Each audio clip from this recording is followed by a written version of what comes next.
Good morning, Brian.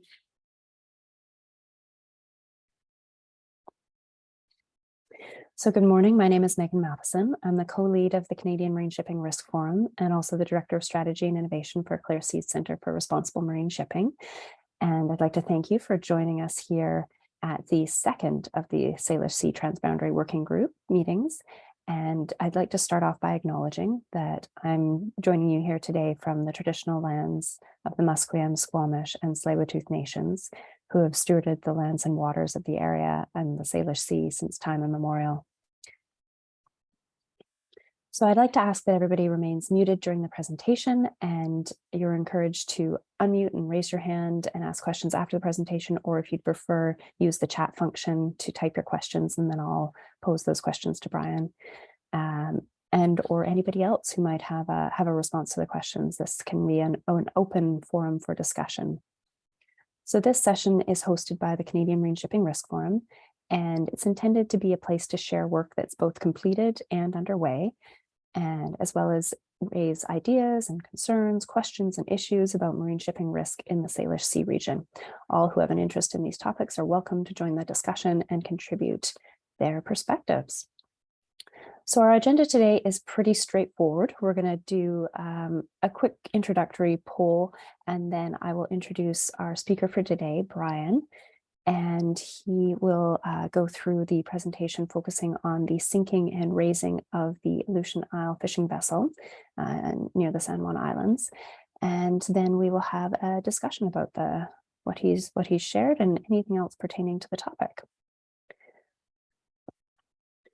So I'd like to just launch a quick introductory poll, and please choose the sector that best represents where you're coming from,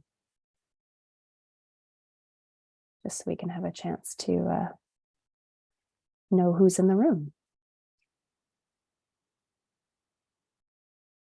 Okay, seeing about 60%, 70%.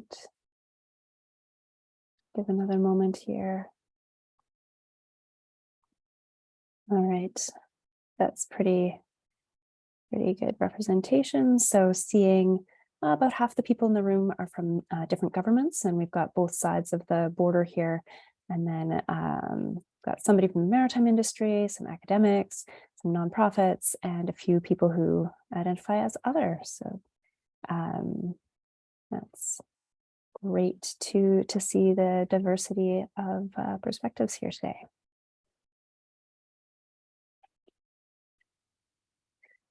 So I'll move on to introduce Brian. Brian Kirk is the Spill Prevention Section Manager with the Washington State Department of Ecology's Spill Prevention, Preparedness, and Response Program. Brian leads a team of about 80 people with skill sets ranging from ship captains and tugboat mates to professional engineers, planners, frontline responders, investigators, and research scientists who are all driven by their dedication to protect the waters of the state from harm. Brian previously worked for the University of Washington and also completed a 20-year career in the U.S. Navy. So he has sailed the world. He's served a variety of positions at sea and ashore, including chief engineer on destroyers and cruisers and director level roles on aircraft carrier base staffs. Brian has a master's in operations research from the Naval Postgraduate School and is a graduate of the Maine Maritime Academy and the U.S. Naval War College. So I'm very pleased to welcome Brian, and we'll hand over the screen to Brian to present his slides. All right, thanks, Megan, and thanks everybody for the opportunity to talk with you. One correction: the spills program is about 80 people strong. So my boss, Carlos Clements, is the program manager, and he leads the whole team. My team is a little bit smaller, about 15 people. And we focus on the prevention aspects of oil spills. So we're working on the left-hand side of the equation, trying to keep the oil from going into the water. All right, I'm going to turn off my camera so I can manipulate the screen and look at my notes and do all that kind of stuff. I'm going to share my screen, and I'm going to move us into presenter mode. And Megan, how's that look? Fantastic. Good to go. All right, and I just got to get this out of the way. Okay, so I think I'm good. All right. So as I said, I'm really pleased and honored to have the opportunity to give this presentation this morning. I always enjoy these transboundary conversations. So for today, Megan asked if I would provide an overview of a recent vessel sinking and oil spill response that Ecology participated in, alongside the U.S. Coast Guard, NOAA, the Washington Department of Fish and Wildlife, multiple environmental and whale conservation groups, and our Canadian partners. And I'm happy to see some of those groups represented in the participants today. The picture that you're looking at shows the fishing vessel Aleutian Isle on September 21st, safely resting on a barge after being recovered from over 200 feet of water. And in the next few slides, I'll give you an overview of how the vessel got there. All right, so my purpose this morning is to give you an overview of the incident, talk about the timeline for the response operation, and mention some of the participants, but I'm not going to try to list them all because I guarantee I would not get everybody. And you know, this type of response operation is truly a team sport. You know, Ecology certainly cannot stand up an entire response on our own. You know, we bring certain skills and roles to the table, you know, as does everybody else who participates. So, you know, that was one of the great takeaways from me is just the strong partnerships that were evidenced throughout the entire response. You know, maybe even more important than telling you what this brief is, I want to be really clear about what it's not. You know, this was a complicated response. As I said, there were a lot of participants in it. There is a whole series of debriefs and lessons learned sessions that are going on and will continue to go on through the coming months. So this is not a comprehensive you know, review of the entire response operation. I don't have conclusions, you know, that I can provide. And, you know, I just do want to note that that my personal role in the response operation was fairly limited. I was one of Ecology's crisis managers for this incident, which, you know, maybe sounds kind of impressive, or at least that's what I told my kids. You know, in reality, what that meant was the crisis management team were focused on solving resource questions for the Ecology responders who were out there on island and working from a variety of command posts in different locations. You know, so again, this is not a comprehensive review of the incident, you know, but I can give you an overview of the timeline. I could talk about some of the, you know, interesting complexities around this response. And as I said, in the coming weeks and months, there will be lessons learned and debriefs and takeaways that will come out of this overall debriefing process. Okay, so Saturday, August 13. A couple of months ago, 4:58 p.m., people's pagers through the Ecology Spills program started going off. So I got a page with the somewhat ominous message that said, "Call David." David is one of our lead responders for the Northwest Region Office. You know, so checked in with David and learned that the Aleutian Isle, which is a 49-foot fishing vessel, sank a couple hours earlier off the west coast of San Juan Island. Initially, the Coast Guard went into this as a search and rescue operation. Thankfully, everybody who was on board the boat was pretty quickly pulled out of the water by a Good Samaritan boat in the immediate area. So, you know, everybody got out of the water okay. As the vessel sank, diesel began escaping, and this transitioned into a spill response and vessel recovery operation. The U.S. Coast Guard, Ecology, San Juan County, the Swinomish tribe, and the vessel owners formed the Unified Command, and we stood up a full incident command structure for this response. If you're not familiar with the ICS system, it's a formal way of responding to incidents, whatever those incidents might be. It gives you a process, it gives you an organization, it is scalable. So, an ICS can be a state trooper on the scene of an accident, pulling in the local firefighters, or, it can be hundreds or thousands of people. So the overall response, for example, to the oil spill in the Gulf of Mexico, that was an ICS structure, with thousands of people. So we stood up an ICS structure. We knew from the vessel owners that they thought there was about 2,500 gallons of diesel on board, and the vessel initially went down in about 100 feet of water. So that's what we knew getting into the evening of August 13th. And the vessel would not stay in 100 feet of water, as we'll learn here in a couple of slides. So this is the location of the sinking. You'll notice this is very close to the shoreline, a couple of 100 yards off.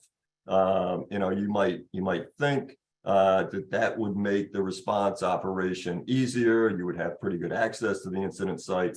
In reality, because of the depth of water and the slope of the seafloor where the vessel went down, being that close into shore, didn't help, other than, maybe providing a little bit of a lee from winds and waves.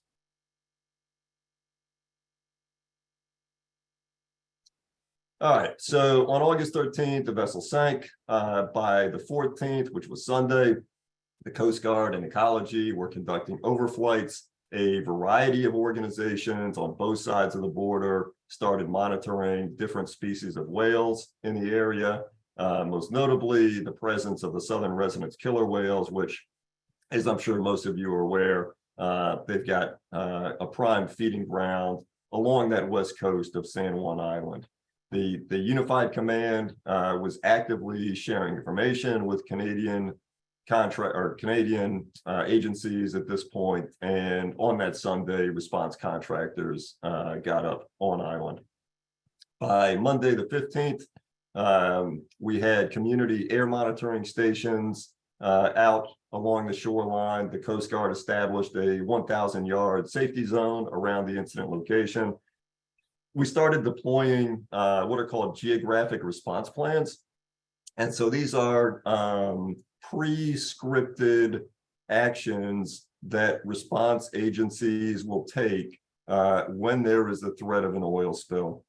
And really what that means is there are already identified locations where you can put boom, and you can try to prevent oil. If oil should leak, you try to prevent that oil from getting into a cove or along a shoreline, or maybe there's some specific habitat that you're looking to protect. So we started deploying those geographic response plans and getting boom into the water and stationed. This was also the day when we learned through side scan sonar and remote operated vehicle that the vessel had now slid down the slope and was at about 200 feet of depth. The vessel came to rest with the bow pointing towards the shore. The bow was at about 200 feet, and the stern was at about 240 feet. So I've got a picture here in a little bit that you can kind of see the steepness of that slope. And, so this created any number of challenges. At 200 feet, you were no longer talking about a pure oxygen dive. Now you're at a depth where you have to use more esoteric blends, so a helium oxygen mix to put divers into the water. And again, that the slope and the precariousness with which the vessel was resting, that would cause some slowdowns later on in the response. So once everybody realized that the vessel had slid down that underwater slope, now we're really into a planning cycle and looking at various options of what can be done. Meanwhile, the Coast Guard moved a buoy tender, a Coast Guard cutter into the area, and that vessel, along with divers in the water, began pulling net out of the water. So when the fishing boat sank, there was quite a bit of the fishing net that went into the water, and some of it was wrapped around the vessel all the way down at depth. Pretty significant hazard for vessel traffic and also for dive operations. There was enough net wrapped around the boat that, depending on the current, and the current down at depth could run as strong as 4 knots. When it was at slack water at depth, that net would float towards the surface, and it would extend to about 30 or 40 feet below the surface. So almost 200 feet of net in the water column and moving around as the tides and currents shifted. So that was a problem that had to be dealt with. By the also on the 16th, NOAA organized a practice of whale deterrence measures. So again, a key factor in this response was worrying about where the southern residents were. If they started to head towards the incident site, what could be done about it. There is a tactic, which I'm sure many of you know about. It uses lengths of pipe that are about 8 feet long. They're called Comey pipes. You rig that to a vessel so the most of the length of the pipe is down in the water, and you hit it with a hammer. And the frequency of the pipe at that length has been demonstrated to be an irritant to southern resident killer whales. So the hope is that if they start heading towards a location where it's dangerous for them to be, you can deter them from continuing on. Because southern resident killer whales are a protected species under the Endangered Species Act, this requires coordination with NOAA. They have an exception to the Endangered Species Act that allows them to deploy this tactic. And you also don't want to just routinely practice this, right? The last thing you would want to do is build up familiarity or tolerance with this. So it's important to practice it because it takes some skill. You also need to be mindful about where you're doing it and where the whales are. So that happened on the 16th, the practice run, continuing to track the presence of southern residents as well as other species of whales. And by this point, there were 3,800 feet of boom that were out in those geographic response plans. So this is a picture. It's a little bit grainy, but you should be able to see. I don't know if you can see my cursor. Here is some of the sheen that was released when the vessel went down. In these early days of the response, we did periodically see some relatively minor sheening as pockets of diesel were released from the vessel, and this is typical of what that looked like. I'm not sure if this is an Ecology overflight photo or a Coast Guard one. This one is definitely Coast Guard, so one of the Coast Guard helicopters, and nice look at some of the boom that's being towed into position for one of those geographic response plans.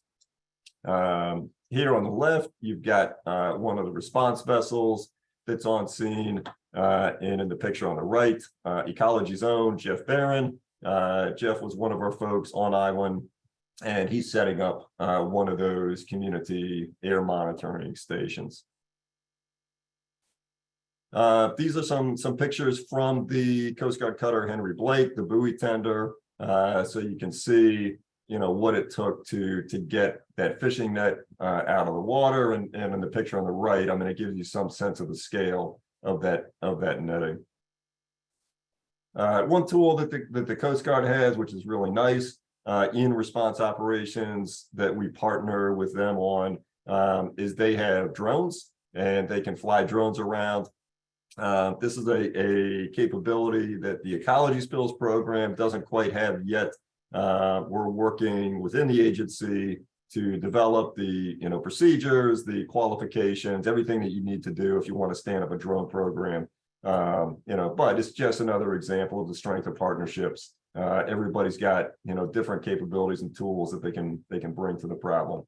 And on the right, again, shows you some of the work involved getting those nets out of the water.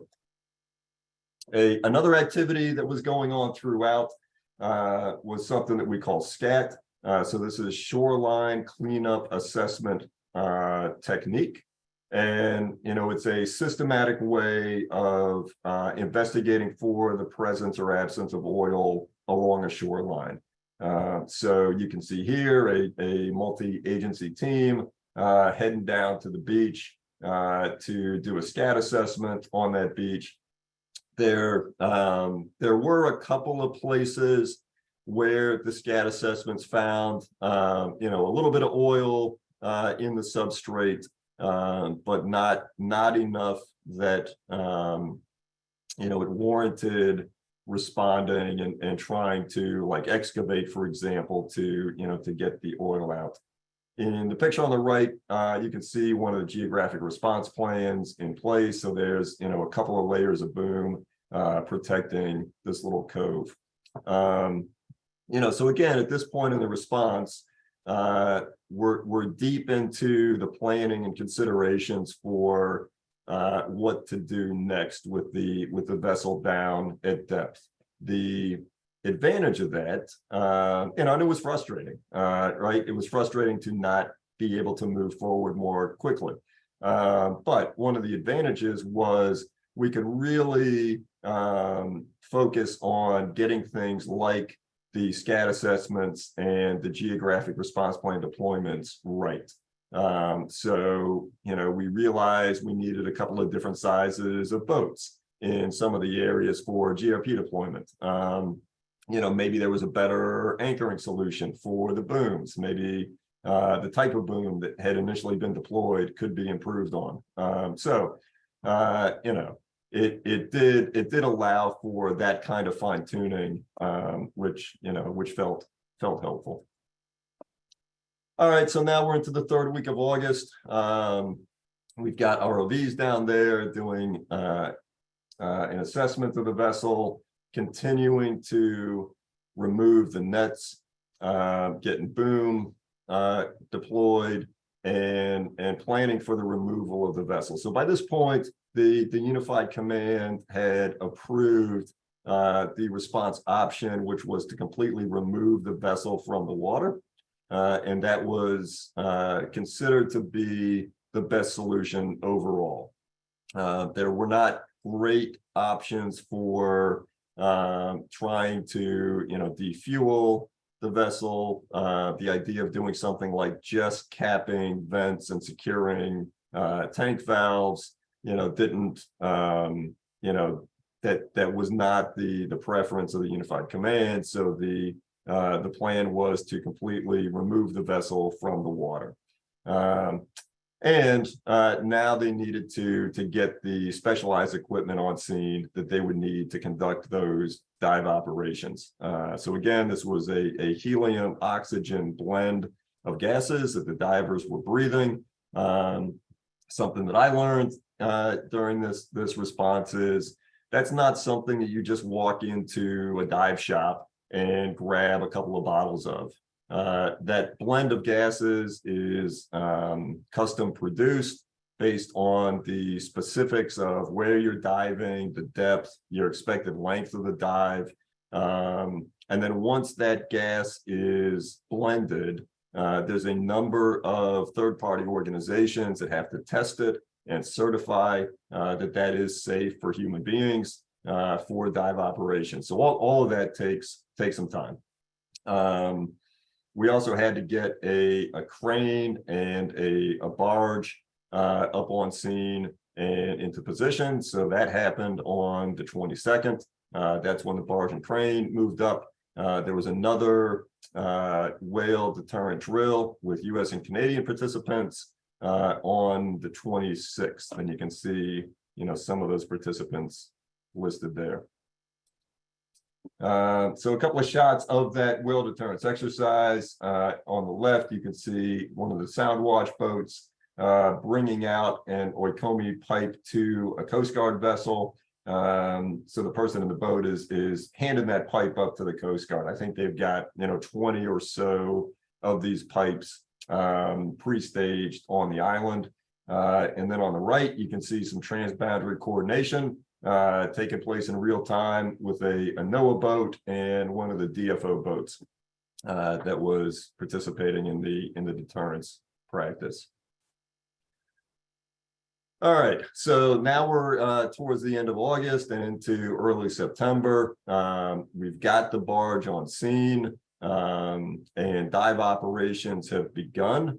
If you glance all the way to the bottom of the slide, you can see the punchline here really didn't start happening until almost 3 weeks later. And one of the challenges was because of the depth, because of the currents, there was really limited stay time. The dive windows had to be around slack water at the dive depth. And we learned that the current was running in a different direction and with different timing than the currents on the surface. So divers put down a current profiler on the boat so they could see what the current was doing. But that current was running up to 4 knots. And so there were multiple days where there were no dive windows. And there were days where divers could get in the water, but they had 20 minutes of on-bottom time. And, it was pretty intense manual labor down there at the boat. They had to cut away the fishing net. They had to, get onto the boat and secure fuel vents and valves to different oil systems. And they needed to rig the vessel for lifting, which is, a non-trivial task. As this was going on, I kind of thought about it similar to astronauts working on the International Space Station, right? Super glamorous, you're an astronaut. But then in reality, what that means is you're out on the long end of a boom, turning a wrench.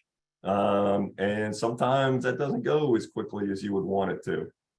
Similar here, really, technical diving operations. And, what that means is somebody has to go down to 200 to 240 feet and get all that net cut away and removed and get the vessel rigged. And this was another place where the slope and the angle of the boat, I've got a picture coming up that'll demonstrate that, really a challenge, right? You're down there, you're in your dive suit, you're tethered, so you've got lines that you have to be careful of. You've got a wire rope that you need to bend around this vessel and get it in place so that they can lift it out of the water, and that's got to be done right. Nobody's going to be happy if the vessel breaks apart once you take tension on that line. So, pretty complex task, and it took a decent amount of time. By the 16th, the rigging was complete, and southern residents weren't the only species of concern. So there's concern about birds. As you're bringing this thing up, we anticipated that the vessel would release more diesel. And so we wanted to keep birds out of the way. So there were some deterrent strategies around that. And then the big day, another Saturday, September 17, the vessel makes it all the way up to the surface from depth. And that's the point where, everybody high-fived and we were done, except it turned out we were not quite done yet. So here's the derrick barge in place. One of the additional complications was mooring this barge. so it was secure, and you know, you had a good stable platform to lift from. You can see in this picture, this is actually a spud barge, right? So the design is that these, no, I got to figure out how to go back. All right, there we go. So the idea is that these metal columns, you would lower all the way down to the bottom, and that's what holds you securely in place. You know, if you're observant, you can see that those lengths of pipe are not 240 feet long. So that was not an option. What they had to do was a multi-point mooring system, and some real challenges, again, based on the depth, based on the slope, of getting anchors in position where they could even begin to lift. On the right-hand side of the vessel, you can see the dive support operations. One of the other things about working at that kind of depth is there's really severe decompression and recompression requirements. So that involved a diving bell. So as divers are ascending, they had to spend some time inside a diving bell, decompressing. And depending on the length of the dive, divers, once they returned to the surface, there were scenarios where the recompression, decompression could have lasted up to 48 hours. I'm not sure if we ever hit that, but again, a pretty dangerous environment to be working in. All right, here's one of the divers suiting up and getting ready to go over the side. You can see, one of the tending lines on his gear there as he, gets everything buckled in. Here's the diving bell. So this is what, they would spend a little bit of time in on their way up. And this is the dive master from Global Diving and Salvage. They were the dive contractor for this response. And as you can see, that's the manifold for this mixed gas system. Pretty complicated to have that running safely and smoothly.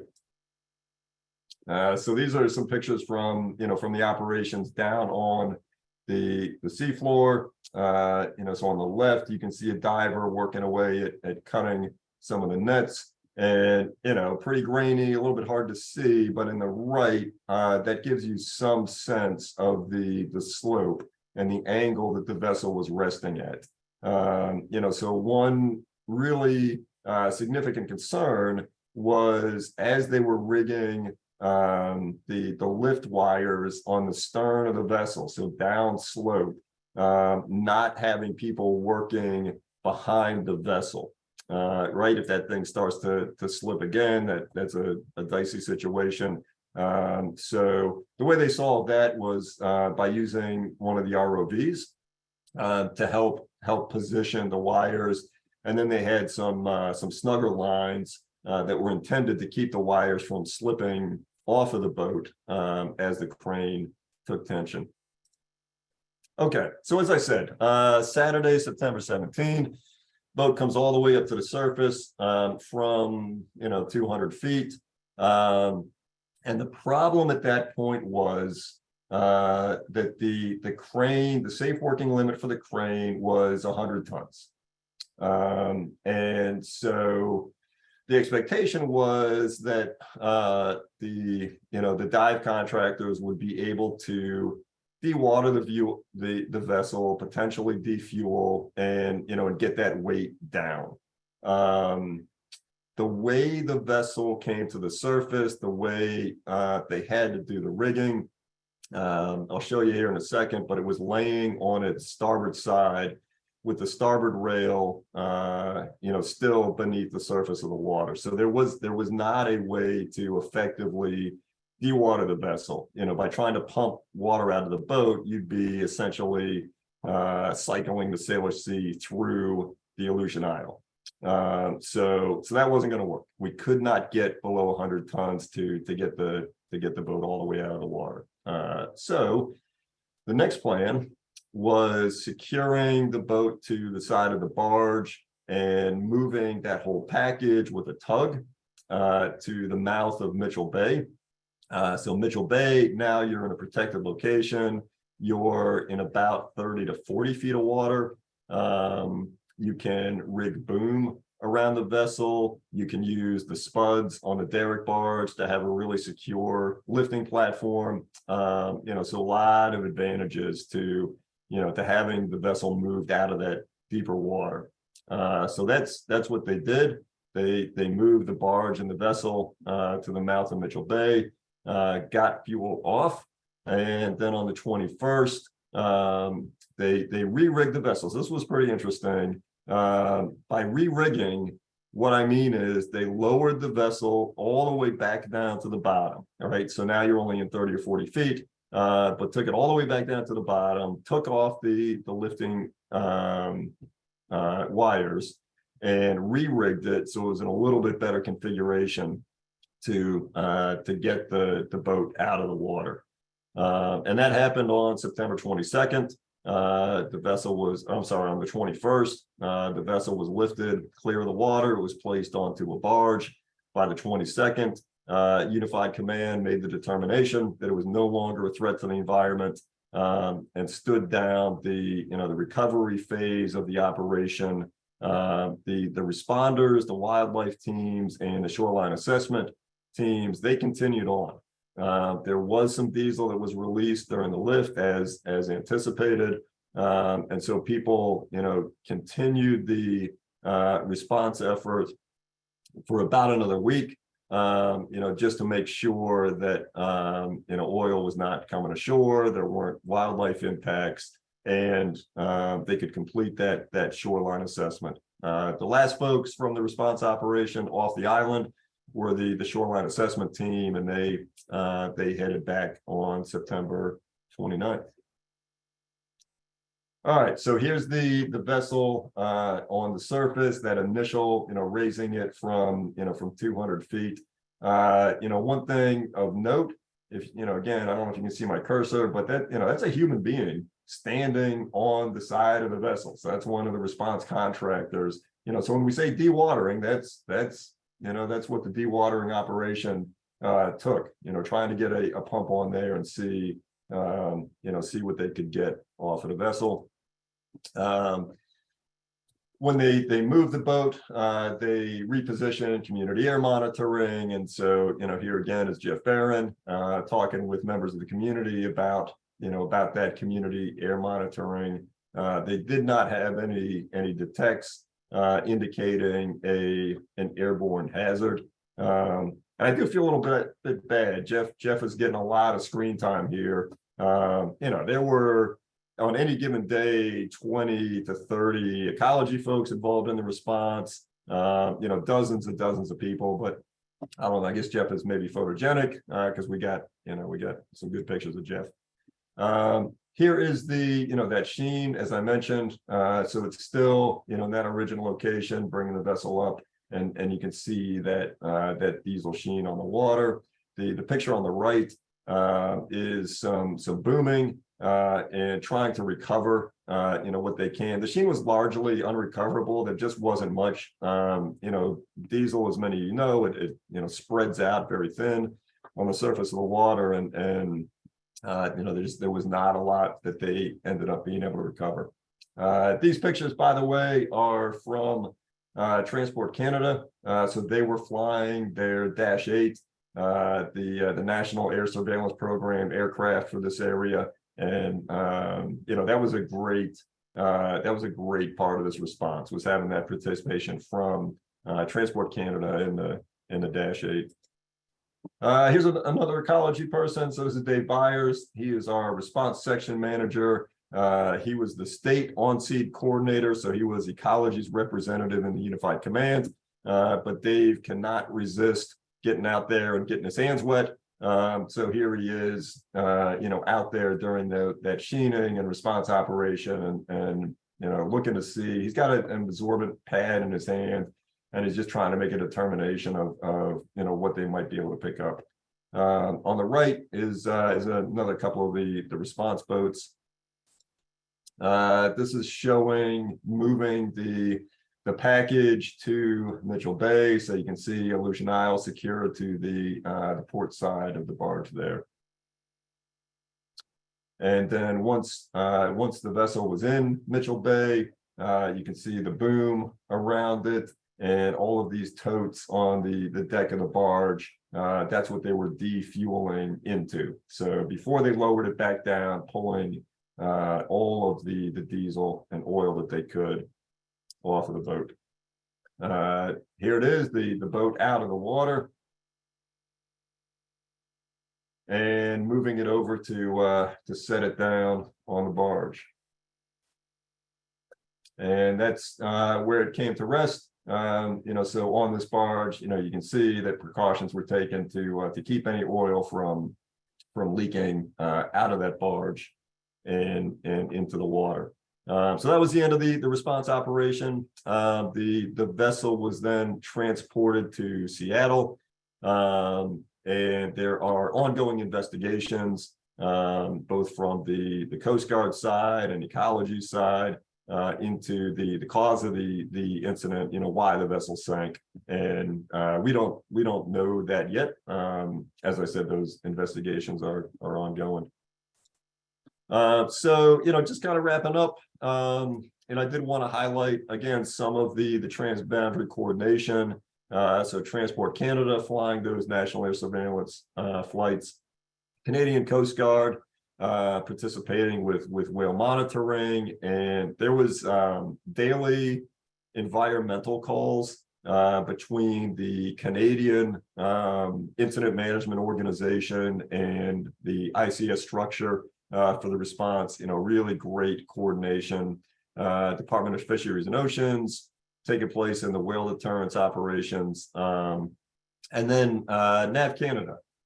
So they filed the notice to airmen to create a diversion zone around the incident to keep air traffic out of there.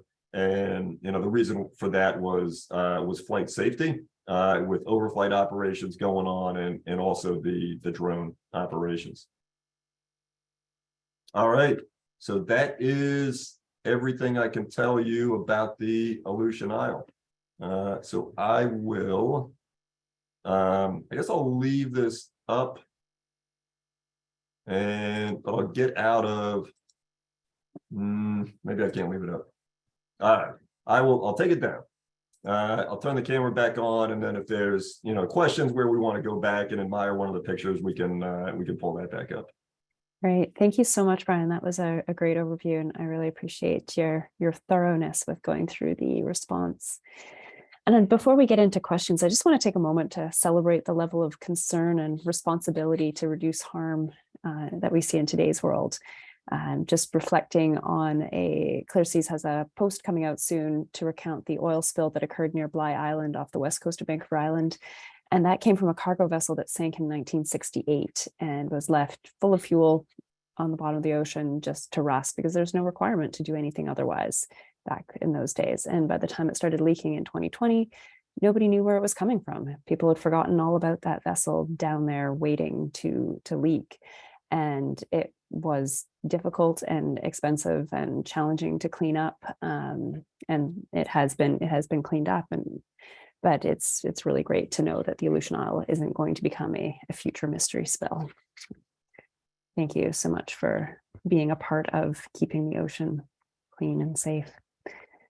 So I'd like to now take a moment to see, are there any questions for Brian? And as we go through this sort of question and discussion period, I know that there's a lot of experience and expertise on the call in addition to Brian. So if people, if there's a question posed and somebody else wants to add to it or respond to it, you can use the reactions to, use the raise hand function to ask a question. You could also try using the thumbs up to say you'd want to jump in and contribute and add something. And I very much encourage people to get involved in the discussion if you have something to say on a particular question. So I see a hand from Rachel to start, and we'll just go through as I see hands, and we'll go through the questions. So yeah, Rachel, please feel free to go ahead and ask. Great, thank you, Megan. Thank you so much for hosting this, and Brian, thank you for presenting. I really appreciate all of your efforts, watching this response from afar. It was nerve-wracking. And everything that you laid out in terms of all your efforts and everybody on this call who participated, just thank you. Echoing what Megan said about recovering the vessel and not having this be a headache in the future. It's good to know. So my question is regarding the use of numerical models. Brian, you made the point that the currents at the surface are different than the currents at depth, which is something that we'd expect. And I'm just curious if during the response operation, there were 3-dimensional ocean circulation models that were used as a part of informing decisions, and what those models were, and whether you found a need for improvement in them. Right. Yeah, that is a great question, and I'm happy that it's one that I know a partial answer to. So there was modeling that was done. NOAA did a fantastic job of modifying some current models to be able to provide predictions for the current at depth that that matched pretty closely with the current profile that was down on the vessel. That was key, because there was at least one period of time where that current profiler stopped working. So there was absolutely a quick turnaround modeling process that contributed to the response, led by NOAA. Are there opportunities for improvement? That I can't speak to, just because I was not involved in that effort. So NOAA was involved with the 3-dimensional modeling, perhaps not Canada because it wasn't on their side. Do you know if Chris Barker was the one who was doing that? I don't, and I don't know that Canada wasn't involved. I know that NOAA was leading the process. Who else was involved? I'm not sure. I'm trying to get back to my notes pages, so I can just jot down that question and see if I can get an answer back to you. Don't worry about it. I'll get in touch with him directly and ask him. Thank you. I have another question, but I'll take myself offline here and let some others go. Thank you. Hopefully we'll have time to get back to you again, Rachel. So I have a question in the chat, so we'll go to that next, and then we'll come back to Marta and then Alicia. So this comes from Lovell Pratt with the Friends of the San Juan Islands, and she wants to say thanks for the presentation, Brian, and she was surprised to learn from the pre-assessment screening oil spill report form for the Aleutian Isle that the oil spill size estimate is 2,000 gallons and that only an estimated 400 gallons of diesel fuel was removed from the vessel. And this estimated spill volume is much higher than expected given the intermittent reports of minor sheening during the spill response. Is that a surprise, or is that accurate that the spill size was an estimated 2,000 gallons? Lovell, this is another one where I'm gonna have to jot the question down. While the response was going on, so when they moved to Mitchell Bay and they did the defueling, the reports that we got that day, I'm not looking at them, but I want to say it was on the order of like 795 gallons recovered. So higher number than the one that you've got. But I'm jotting this down, and I'll see if I can get an answer back to you. Thanks, Brian. And I encourage people. Brian put his contact information there, and I'm sure it's available on the Ecology website if you want to follow up afterwards. So I'll see Marta. Marta, go ahead next. Thanks, Megan. Marta Green, San Juan County, and I manage our oil spill prevention and derelict vessel program here. But so my question is, first of all, it's so helpful to see the overall timeline, Brian, and get an understanding of the complexity and why there was so much work involved over the month's time frame. So thank you for that, and that makes a lot more sense to us now. My question is on the basically the initial 24 hours. It would be very helpful to have some additional information on basically the deployment of vessels by the Coast Guard and by Ecology to the scene, and if we could get some additional information on where those the mobilization occurred from, and when they arrived on scene exactly, that would be very helpful for us to understand our readiness to deploy those kind of resources from the mainland, if they're not already in the area, or maybe Coast Guard was patrolling closer by. But it would be, if we could get some more detail on that travel to the scene after receiving notice of the incident, that would help us assess our readiness for a variety of incidents. And my second question is, we're getting questions on the overall cost of the operation. So just for the on-water physical work, which I know is only a small portion of the effort that is still ongoing. If those numbers are available, that would be great to have, so we can respond to those questions as they come in through the county. Right. Yeah, thanks, Marta. Thanks for the comments and the questions. So again, you know, I've got these jotted down. These are not things that I have immediate answers to, but I'll bring these back to our team. Thanks. Got another question from the chat. So Stephanie.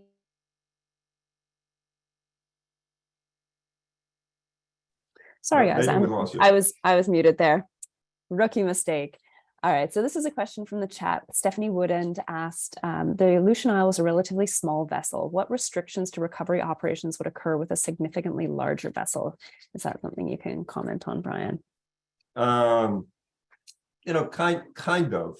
You know, I think one thing that's important to keep in mind is that the larger vessels. So if you think about a commercial ship, right, like a tanker, which would be the nightmare scenario, or a cargo ship, they operate in a different regulatory regime. There are additional safety measures that are in place, you know, at every level of their operation, you know, from International Maritime Organization standards and requirements to US and Transport Canada and Canadian Coast Guard requirements. The fact that those vessels are piloted when they are transiting through Haro Strait, they are further off the shore, right? So a significantly larger vessel wouldn't be in the location where the Aleutian Isle sank. So there's you know, by design, there's any number of things that are intended to prevent that accident from taking place. You know, that said, if an accident were to occur with a larger vessel, you know, things get harder. There's you know, those vessels do have better protective features in the hull, you know, so hopefully there'd be no oil spilled. If there was a significant spill, you know, everything is bigger, everything is harder. And you know, it's going to take a lot more resources to respond to a bigger incident. And the salvage operations would necessarily be different as well, right? You're not going to pick a 900-foot ship out of the water and put it on a barge. So you'd have to have different solutions for refloating a vessel and getting it out of the area. Yeah, and I'll just jump in to add the example that I mentioned earlier with Bligh Island. There was no way to recover the vessel from where it had sunk. They defueled it using remotely operated vehicles, and that was necessary because it just wasn't possible to bring it up off the floor. All right, now seeing Stephen Peck's hand. Go ahead. Nope, Stephen, I'm not hearing you. Looking for the unmute.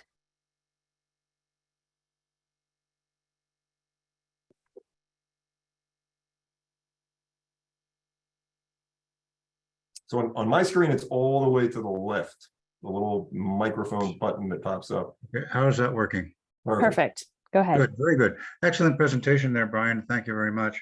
I'm with the Ship Source Oil Pollution Fund as a marine expert, and we evaluate claims for costs and expenses incurred in responding to incidents. What interested me here was the cooperation and the effectiveness and efficiency of setting up your unified command and the ICS within it. And you're to be congratulated on that. Was that due in part to a lot of significant training beforehand, tabletop exercises and whatnot, so that you knew who was available, equipment available, and whom to contact? Because it went very smoothly from where I could see it. Yeah, absolutely. You know, that is the structure that Ecology and the Coast Guard and other agencies use for a response.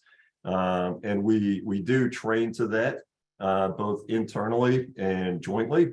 We regularly have drills that involve regulated vessels and regulated facilities.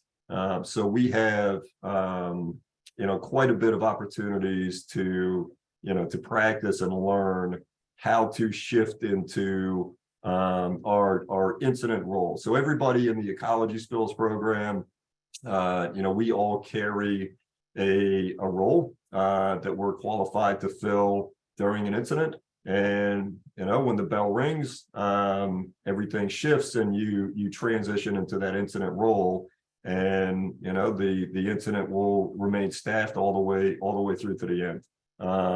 So yeah, it is a really effective system, very flexible. It does take a lot of knowledge and training and practice to get it right.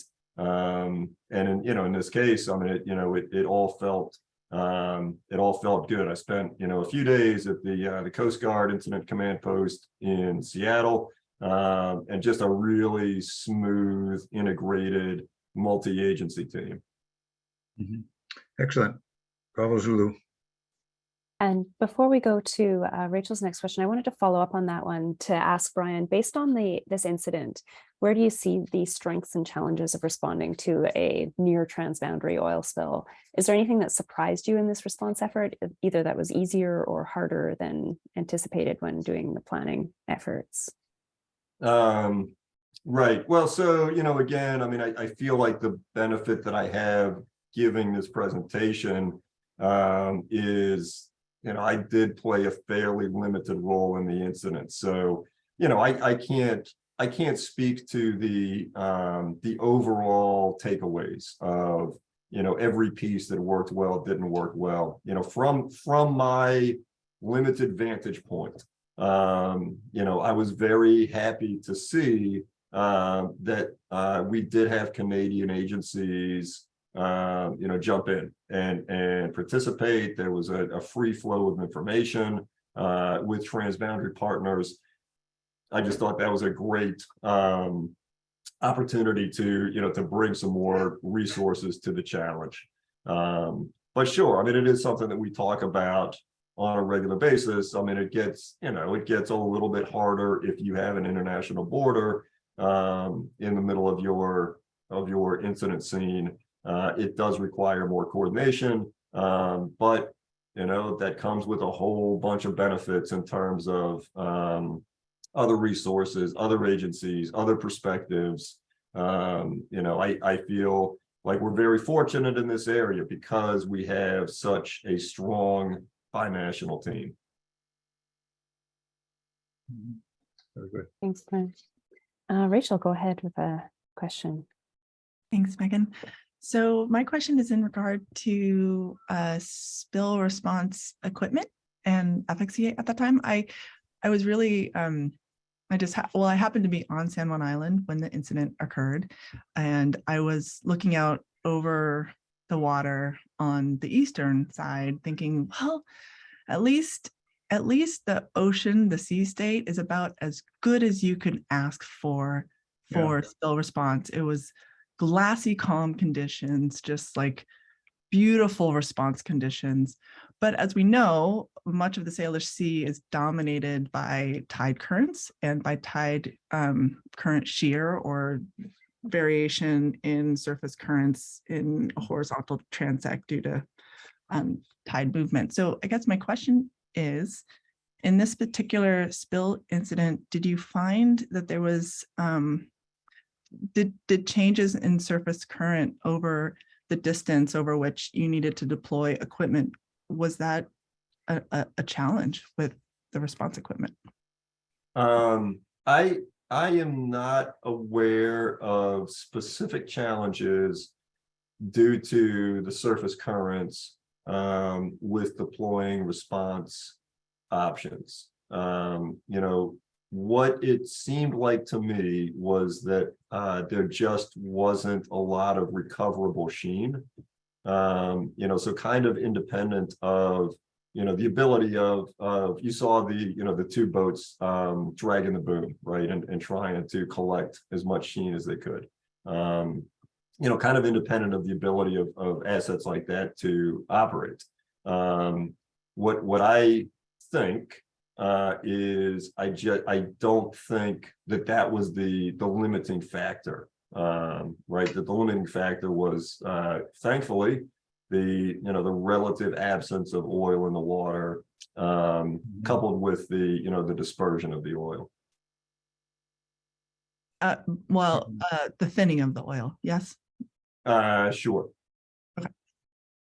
Well, thank you. Yeah, there can be some pretty precise terminology about how oil behaves in water. Right, and that is not my field. We have a whole post on that to try and explain those many different terminologies. Level, go ahead with the question.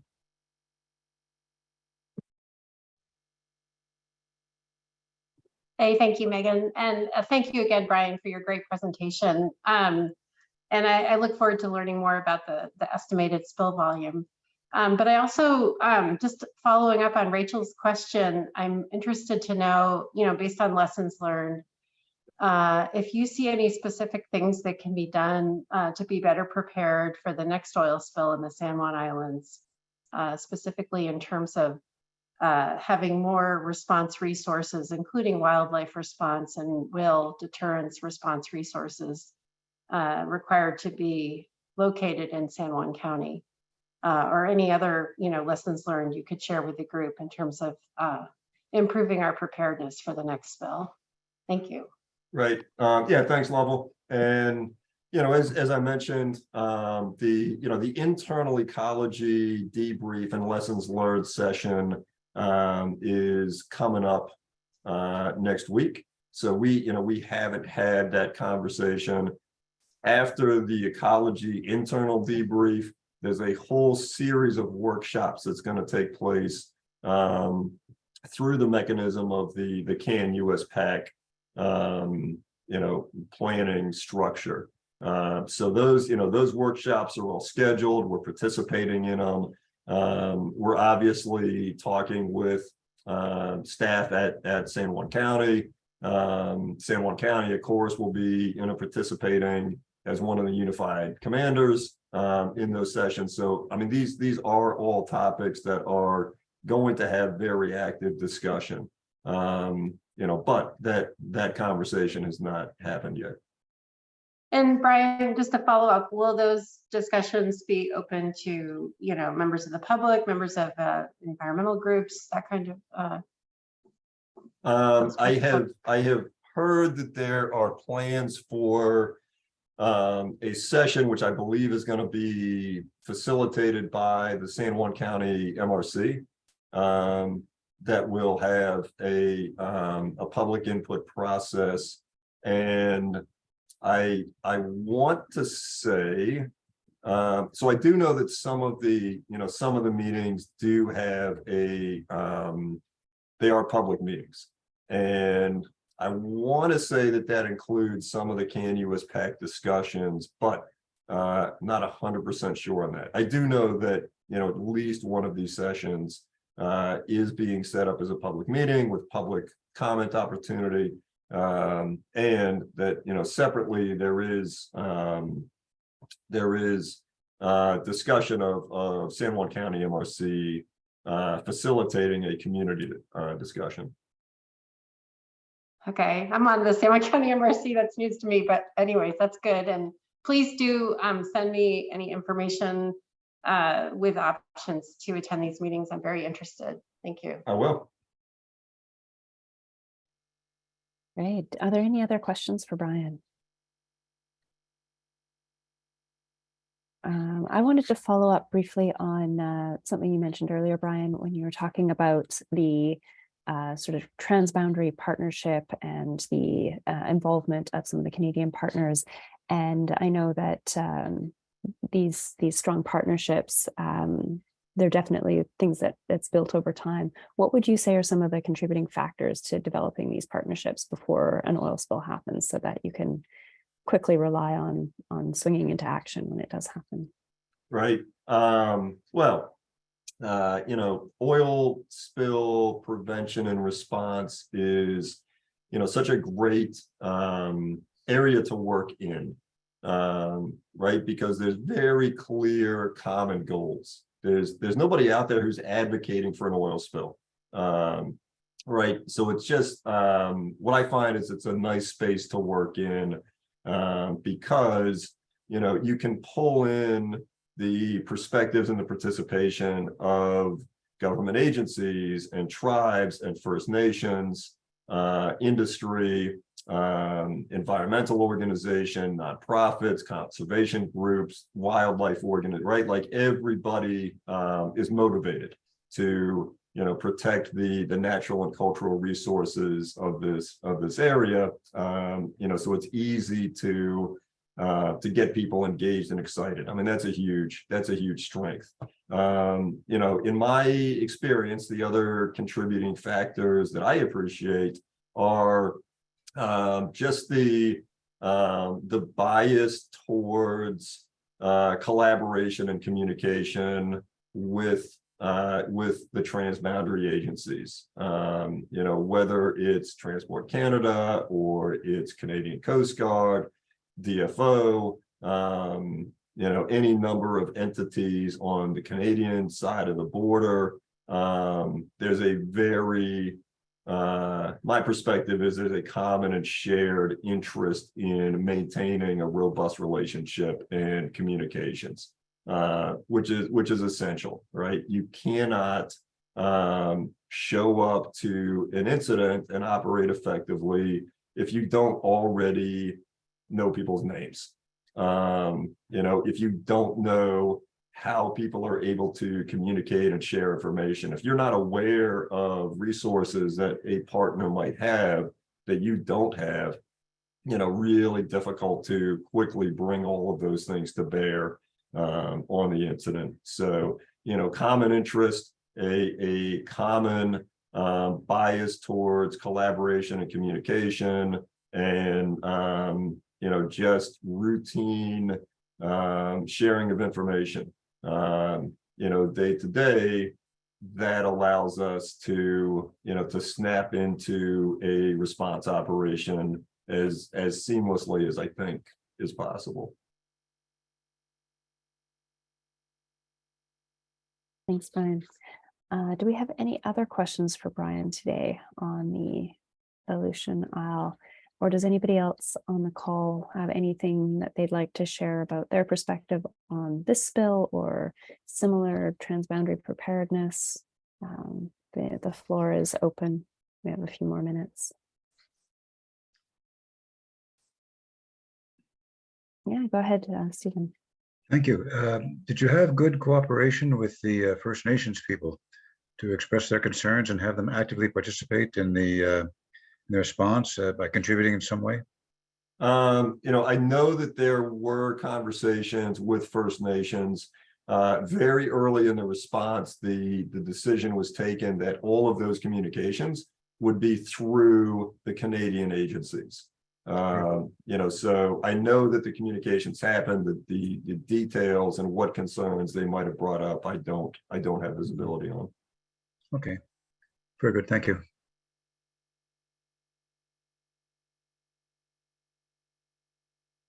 I just want to thank Clear Seas for hosting this. I just see you all as doing such a great job in facilitating these conversations and posting information like you were talking about with the different types, the different terminologies, and helping to broaden our understanding and awareness of these things. So that's my only remaining comment. Thank you. Well, thank you, Rachel. It's a pleasure, and it's great that so many people are interested in these conversations as well. So I guess the last little thing before we wrap up today, I have one more poll that I'd like to do, and see if I can find that other poll. Oh, there we go. Found it. Okay. So this is just this idea of a transboundary working group is fairly new.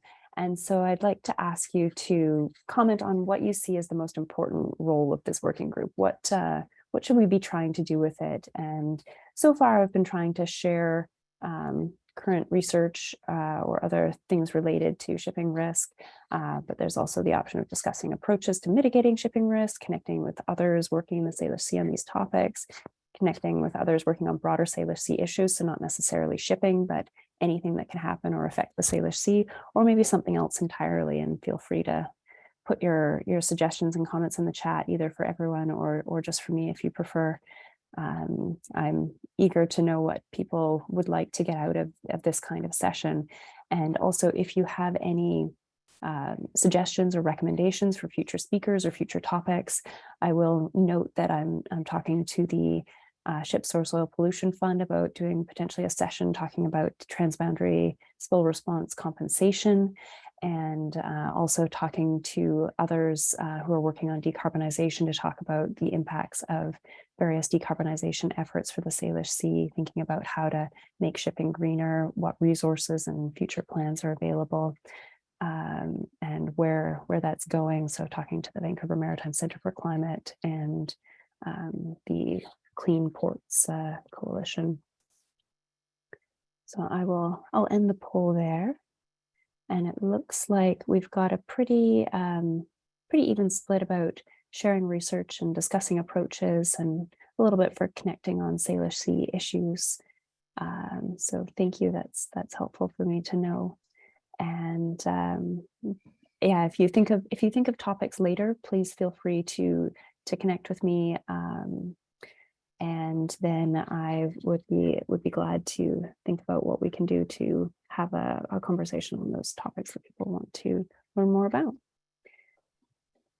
So thank you all very much for participating today, and thank you very much, Brian. We really appreciate your knowledge and great photos. It really helped to understand how this incident unfolded and all of the many people involved in responding so quickly to it.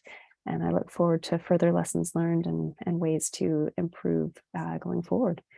And I hope everyone has a great rest of your day and enjoy the coming weekend. We've got gorgeous weather here in my part of the Salish Sea area. So I'm looking forward to a little bit more of that. Very good. Thank you, Megan, and thanks everybody for your participation. It was really fun. Thank you all. Thank you, everyone. I'm out of here. Thanks, everybody.